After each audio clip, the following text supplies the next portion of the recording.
Hola,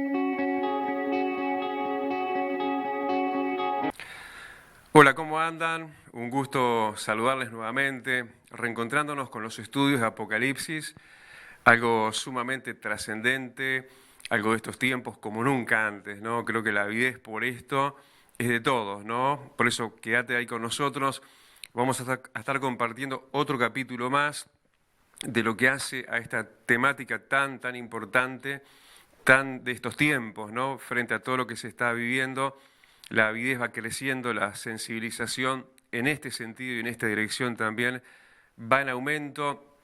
Y bueno, veníamos hablando, sí, que el libro de Revelación, porque así se traduce la palabra Apocalipsis, es revelación primeramente de la persona de Dios mismo, ¿no? La persona de su Hijo Jesucristo, primerísimo capítulo, ambientando todo eso, hablándonos de todo eso y dejándonos ver muy más de cerca esa persona notable, notoria, incambiable en su gloria ahora postrera a lo que se vio y se conoció de él primero en la tierra, cuando terrenalmente él se manifestaba como el Hijo de Dios, pero luego de su muerte en la cruz, resucitando el tercer día, su gloria fue tal de transformación aún en su apariencia, en su imagen, pero en su esplendor de su potencia, en su grandeza y autoridad, que el mismísimo apóstol Juan, que ya lo había visto, yo lo había conocido anteriormente, obviamente, ahora al verlo en su nueva dispensación, diríamos así, al Señor Jesús, cae rendido a sus pies. Primer capítulo que nos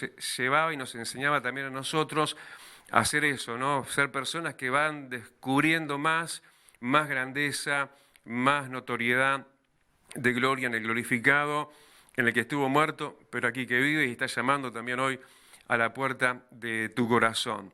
Veíamos que a partir del capítulo 2 empieza esa otra parte del libro de Revelación, de Apocalipsis. Sí, la primera ya dijimos, la más importante, ¿no? La revelación de Jesucristo, pero a partir ya del capítulo 2 empieza a darse y a hablarse las revelaciones de Jesucristo, ¿no? A través de Jesucristo en este caso, de los sucesos de los tiempos, ¿no? Y eso es una larga línea cronológica que ya empezaba en aquellos días para el apóstol Juan, quien como nosotros, ¿no? Hoy también nosotros estamos recibiendo de mano suya, a través del Espíritu Santo que nos ayuda en todo esto, él empezaba a recibir entonces la historia que ya comenzaba a escribirse en esos tiempos, ¿no? Una historia cronológica de 7 períodos de lo que es la iglesia de Jesucristo aquí en la tierra, por eso el mensaje a 7 iglesias, 7 períodos, pero que también esas 7 iglesias nos ambientan a nosotros dentro de eso, ¿no? Que a lo cual vos y yo todos estamos llamados a estar dentro de la iglesia, donde quizás también tenemos periodos en nuestra línea del tiempo como creyentes, momentos diferentes, diversos. Así que esto nos enseña a aprender no solamente historia, no solamente proyección de vida y de tiempos venideros, como vamos a ya llegar por delante en el estudio del libro Apocalipsis, cosas que todavía están para suceder, muchas de ellas, la gran mayoría, pero también vernos un poquito, ¿por qué no?, en esta primera etapa del estudio como creyentes. Ya dijimos, dentro de la Iglesia de Cristo, algo que notábamos, algo notorio, que estas 7 iglesias son iglesias no judías, ¿no? Hablando de nosotros, lo que la mayoría somos en esta dispensación de la gracia, en esta primera parte de la dispensación de la gracia, donde es tu tiempo y es el mío, la oportunidad del resto de las naciones.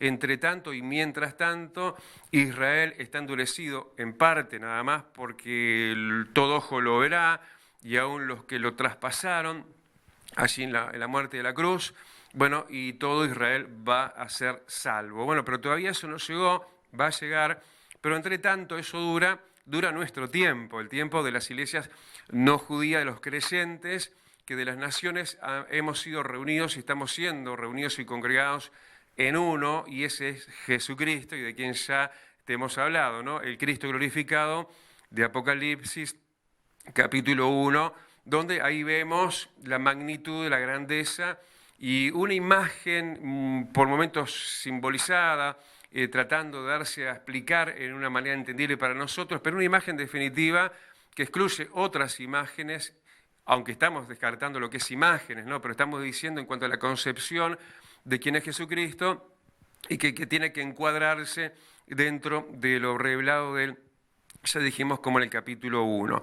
Y bueno, pero ya entramos en el capítulo 2, en la entrega anterior, y ya se estuvo hablando de las dos primeras iglesias, se estuvo hablando de que en las 7 iglesias habían apenas 2 del todo aprobadas, el resto de las 5 iglesias, bueno, se les encuentra siempre alguna objeción, el Señor señala algo, cosas buenas, y eso está bueno, ¿no? Lo primero que el Señor siempre ve es lo bueno, pero no deja ver aquello que sustancialmente nos puede hacer daño, y lo ve, por supuesto, entonces Él como malo, y entonces de eso también habló en 5 de las 7 iglesias, porque en 2 de ellas, totalmente aprobadas, lo único que veía el Señor era cosas buenas, ¿no? Así que eso es importante, que nosotros entendamos que Dios es un Dios que nos evalúa, no en forma pesimista, sino en la manera optimista, diríamos así, no de la negatividad, del señalamiento y la censura. No estamos delante de alguien que tenga esa naturaleza, sino alguien que ve primero lo bueno, pero por nuestro propio bien, si hay algo malo, también ve lo malo. Y bueno, ¿y dónde habíamos quedado? En donde ahora ya nos enganchamos en el mensaje de la iglesia a la iglesia de Pérgamo. Y bueno, ahí también se le menciona en la constante del encabezado de las 7 iglesias, los 7 mensajes, se encabeza el mensaje hacia el ángel, y ya explicamos que es el mensajero, es el líder, es el pastor, pero también obviamente para toda la congregación. Se le escribe, versículo 12 del capítulo 2, entonces al ángel de la iglesia de Pérgamo. Y se le dice, ¿no? Versículo 13, cosa buena, ¿no? Dijimos, lo primero que el Señor ve, su ojo bueno, lo primero que ve es lo bueno, ¿no? Dice, yo conozco tus obras y dónde moras, y dice, dónde está el trono de Satanás. Hay gente, ¿no? Y como esa iglesia que le toca vivir en ámbitos sumamente tediosos y arduos y difíciles, ¿no? Donde parece que el ambiente está tan difícil y tan cargado como parece que sí estaba en aquel ámbito de la iglesia de Pérgamo, ¿no? Dice que ellos habitaban donde estaba el trono de Satanás. ¿Cómo se puede explicar esto acaso? Claro que se puede explicar porque dice que aún el mundo está bajo el maligno. Así que vos y yo, de repente, nos va a tocar vivir momentos, periodos, situaciones, ámbitos o ambientes donde parece que el ambiente está más cargado de lo normal, donde parece que ahí está reinando, y no aparentemente el que reina, Rey de Reyes y Señor de Señores, sino que en esta situación, esta vicisitud de la voluntad permisiva de Dios, donde todavía, si bien dura la gracia, también está el libre albedrío, y está esta dispensación donde se mueve, así como el bien, se mueve también el mal. Te va a tocar seguramente a vos vivir, o capaz que de largo tiempo, estás viviendo donde también capaz que se dice mora el enemigo también, donde está el trono de Satanás. Pero, ¿quién es el que prevalece? Porque la misma iglesia de Pérgamo, que no es una de las totalmente aprobadas, si bien ella vivía donde estaba el trono de Satanás, pero Jesús le dice, pero has retenido mi nombre y no has negado mi fe. Así que la que triunfa es la fe en Jesucristo. Puedes estar en un ámbito de opresión, puedes venir de un linaje, de una línea familiar, también de maldiciones generacionales, lo que fuera, pero lo que hay en vos es lo que prevalece. Si lo que hay en vos es Cristo Jesús, ¿no? El Cristo vivo, el Cristo resucitado, como ya dijimos, capítulo 1, no el de las imágenes, no el de las estampillas, sino el de la fe verdadera, de la palabra de Dios. Entonces, esta es la fe que ha vencido el mundo, y por esta fe, esta iglesia no estaba siendo vencida, sino que estaba venciendo con el bien al mal, y no había negado su fe, dice. El diablo siempre va a atacar la fe, ¿no? Siempre va a tratar de, como quien es, ¿no? El padre de mentira, va a tratar de hacernos dudar. Pero, vuelvo y repito, lo que había en esa iglesia, aunque no era totalmente aprobada, era una voluntad impresa de parte de Dios de aún no negar la fe, por más ambiente contrario y por más dificultades que puedas estar enfrentando, porque vivir donde habita también las tinieblas, por supuesto que eso hace mucho más difícil el cotidiano de vivir, pero la fe que has abrazado, la fe que te ha abrazado, la fe de parte de Dios, la que hoy te abraza, capaz que por primera vez, es la fe que vence. Es la que el diablo va a tratar de hacer titubear, te va a hacer tratar de quebrantarte la fe o de cambiarte el rumbo de la fe. Gente que de repente empieza bien y termina mal. Empiezan las cosas de Dios y se vuelve de vuelta para atrás.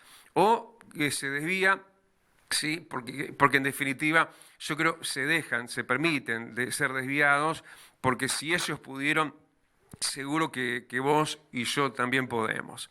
Y entonces ahora empieza eso que decimos que tienen las iglesias, de las 7 iglesias, las 5 que no tienen total aprobación de Jesucristo, empieza la lista después del pero, ¿no? Tienes esto bueno y aquello es otro y esto otro también, pero en el caso de la iglesia de Pérgamo, versículo 14, le dice, tengo unas pocas cosas contra ti. Qué bueno que es Dios, ¿no? Unas pocas cosas contra ti, le dice la iglesia de Pérgamo, y ahora vas a ver que no son pocas. Es como que Dios dice, bueno, está bien, para no achatarlos, para no deprimirlos, para no angustiarlos en demasía, como que Él aliviana el peso, ¿sí?, de lo negativo, para que no se desanimen y generen los cambios que tengan que generar. Eso es muy bueno también para tenerlo en cuenta y darnos cuenta, justamente, valga la redundancia, que sí se puede con los cambios que haya que hacer. Como ellos tenían muchas cosas para cambiar, y dice que no todos, algunos ahí en la iglesia de Pérgamo estaban reteniendo la doctrina de Balaam. Balaam fue un profeta del Antiguo Testamento que fue degradado en su calidad espiritual a través de la ambición material. La ambición material, por supuesto, que es algo contrario a lo espiritual, y cuando eso se ve asociado a las cosas de Dios, a las cosas espirituales, por supuesto que eso habla de degradación espiritual y no habla bien a favor, justamente no habla de aquellos que tienen quizás algo de esto, que es la ambición entonces y el amor a las riquezas. Realmente muchas veces nos sentimos como casi que devastados como iglesia frente a estos malos testimonios que hay, ¿no? Por doquier, en muchos lugares, en muchas partes, pero no de todos, ¿no? Porque de hecho se le está diciendo a la iglesia de Pérgamo, tienes algunos que son ambiciosos, que son avaros, que tienen la doctrina entonces de Balaam, y en esto y por eso sigue diciendo, parafraseando el versículo 14, bueno, en esto hay tropiezo para los hijos. Es un tropiezo para los hijos de Dios ambicionar, ser avaro, estar detrás de las riquezas y siempre pensando en ganancias y siempre con esa mira en eso que es vano y que es totalmente superfluo y de nada realmente importante, pero nosotros venimos de eso. Y tenemos que soltar eso porque venimos justamente de una cultura materialista donde quizás el pensamiento es cuánto ganás es lo que sos, cuántos logros materiales y económicos has alcanzado es la reputación que se te da en esta sociedad, y en esa cultura, en esa pésima, mala cultura estamos, y nosotros tenemos que desambientarnos, ¿no?, de ese ambiente, porque eso hace tropezar a los hijos de Dios, como en este caso dice a los hijos de Israel en aquel tiempo. Y también era una iglesia que tenía la idolatría, ¿no? Y quizás uno dice, no, pero yo idolatría, gracias a Dios, nada, ya no tengo nada. Y si tuve alguna estampilla, y si tuve alguna imagen, ya la desbanqué de mi vida, porque lo dice la palabra de Dios, no te harás imagen ni semejanza, ¿no?, de lo que está arriba ni abajo, porque yo soy tu Dios, dice el Señor, fuerte y celoso. Así que no vamos a provocar a celos, pero a veces nos olvidamos que la idolatría es también de personas.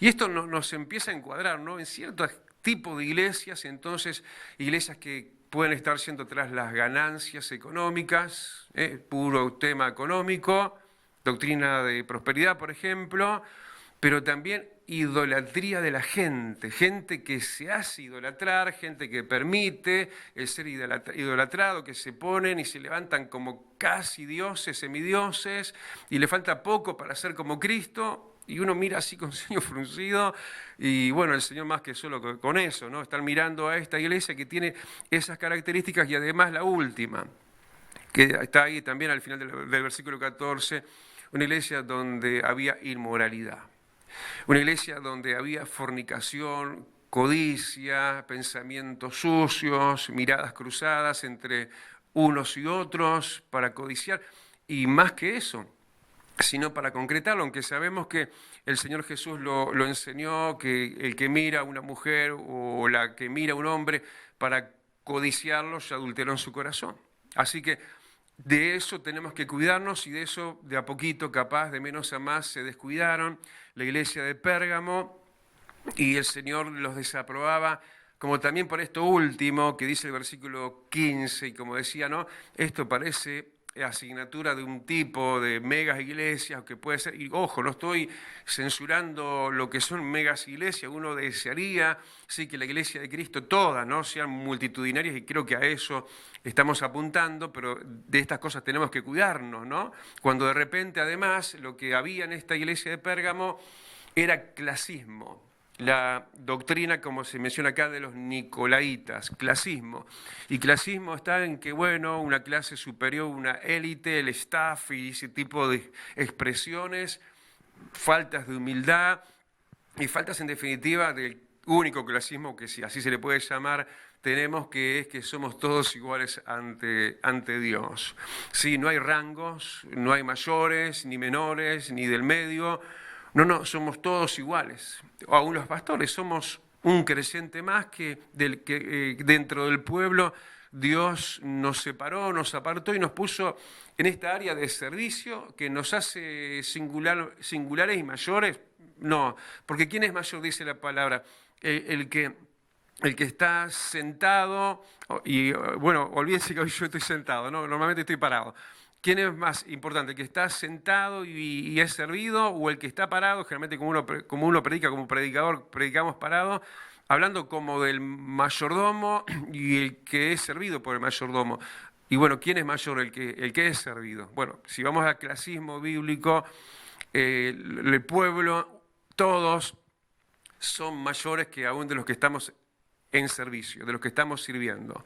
Así que, en realidad, si hay que acomodar las cosas, sería la inversa, ¿no?, de cómo estaba la iglesia de Pérgamo.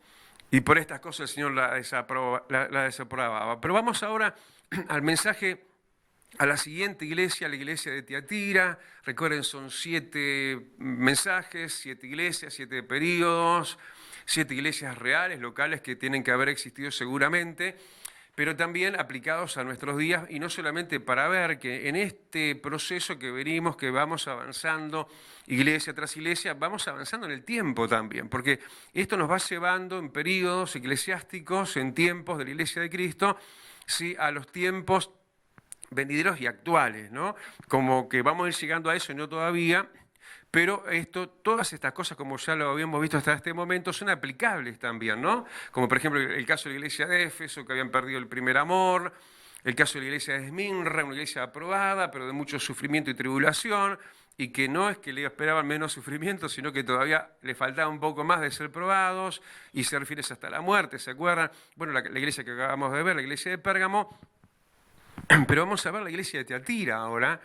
¡Wow! Una iglesia también muy contemporánea. Seguramente si la miramos a través de realidades también de estos tiempos, también se le habla, ¿no?, al ángel de la iglesia de Tiatira, a través de él, del líder, del pastor, de todo lo que representa y pesa sobre los hombros de lo que estamos liderando, y así como es el pastor, va a ser la congregación. Si es ciego, va a ser guía de ciegos, y dice que todos van a caer al hoyo. Así que oremos por los pastores, oremos para que estemos en las condiciones necesarias de aprobación, para que entonces eso sea lo que llevemos también a la iglesia, y así como tu pastor, así vas a ser vos. Así que es importante siempre estar cuidando, ¿no?, en todo el sentido de la palabra.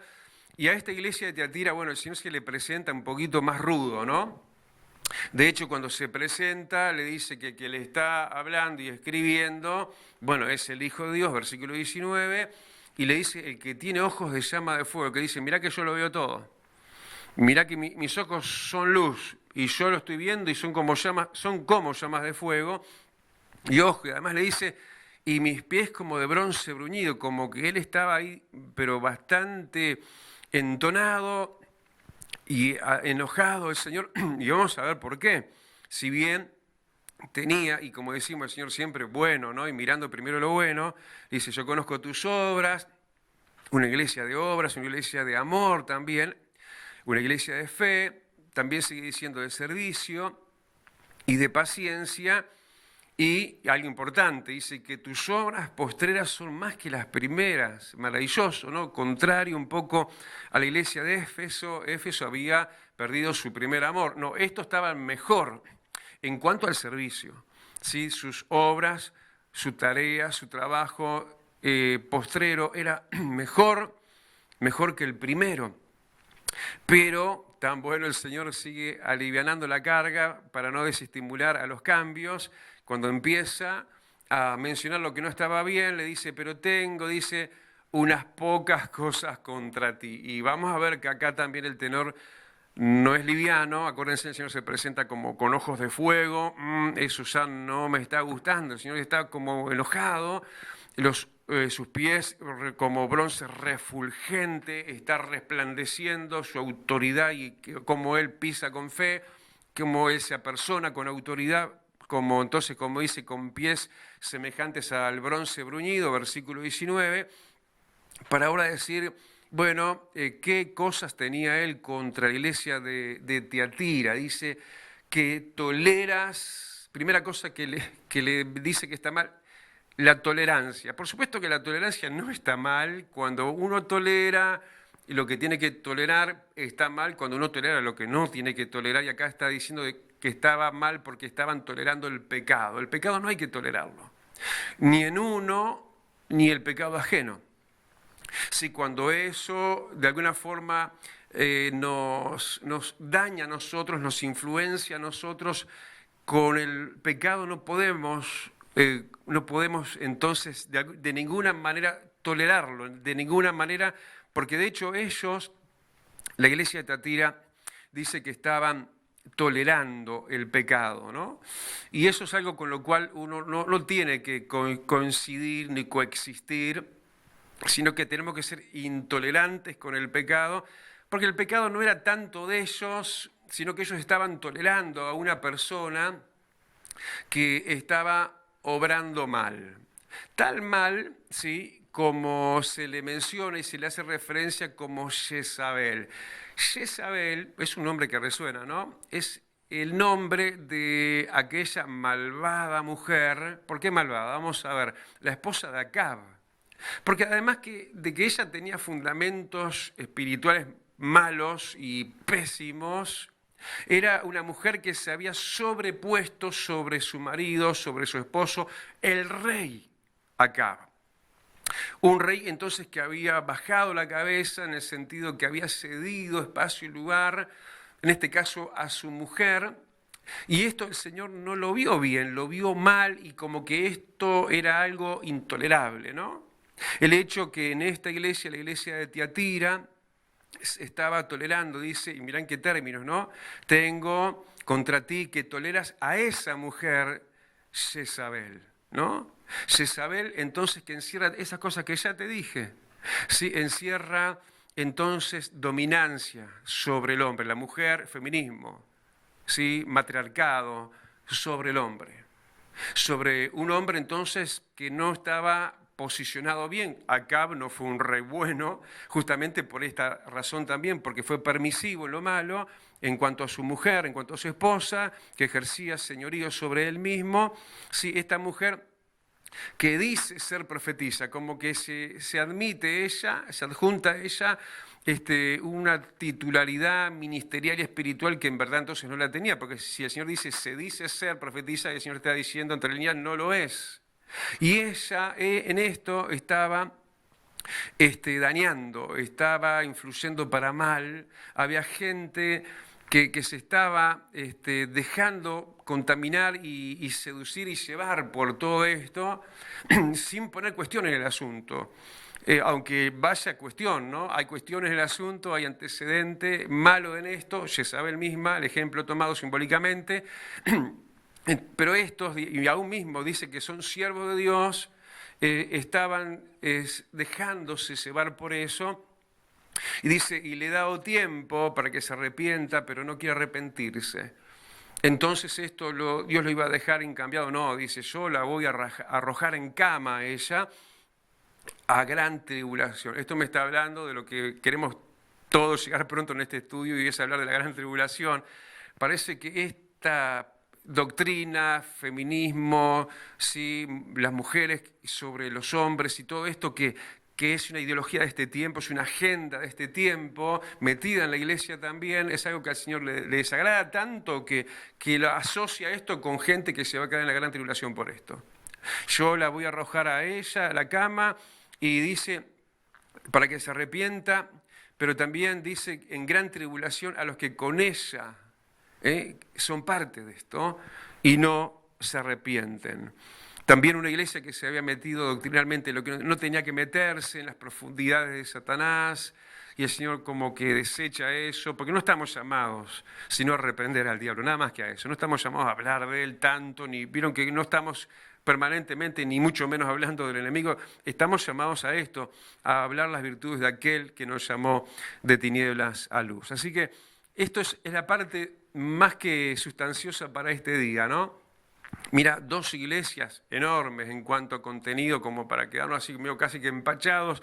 Y bueno, ahora asimilar todo esto hasta la próxima reunión que vamos a tener así, donde vamos a seguir, y nos va a quedar dos iglesias más, tres en realidad, donde vamos a estar seguramente cerrando ese capítulo con esas tres iglesias, y luego ya nos vamos al rapto, lo que es la gran tribulación y todo eso, todo lo que estamos esperando, ¿no? Pero asociate con todo lo que estamos hablando, deja que esto se meta, te ministre, y si hay que volver a escuchar.